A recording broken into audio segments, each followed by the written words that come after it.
So is this election really just about jobs and the economy, or about the impact it has on our children's future? Here with us now is Frank Luntz. How do I know that? Because he was here before this segment started. Frank, is it more than the economy in your mind when you talk to people? It is, and I didn't plan to do this segment. I was looking at different elements of the American electorate. But I saw so many people at these rallies who came with their kids who were 3, 4, 5 years old, who would never remember that they asked, but the parents wanted them there. It was symbolic for them, and they held them on their shoulders.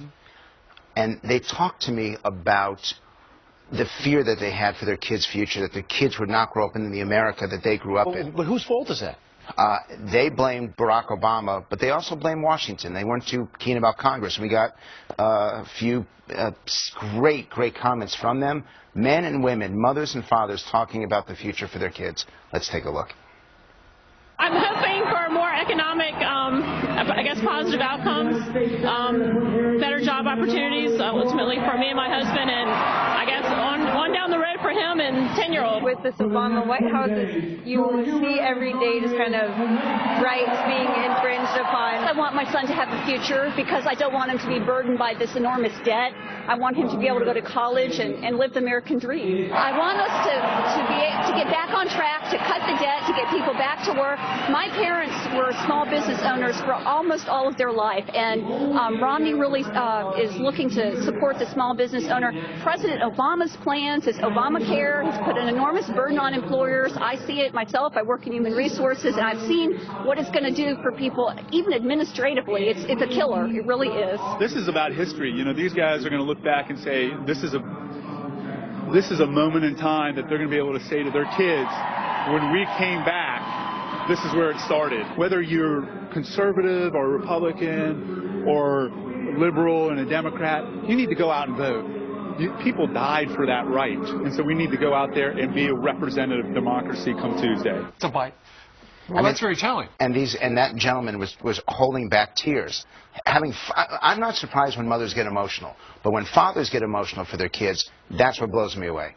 Now, if we have time, there's an ad that we dial tested about a week ago. It's one of the best ads of the campaign. It does focus on this intergenerational concern and anxiety. The higher the lines climb, the more favorable the reaction. Let's take a look. But if I could sit down with you in your living room or around the kitchen table, here's what I'd say. But, Mr. President, here's what I want to know. Where are the jobs you promised? The trillions you spent, where did it all go?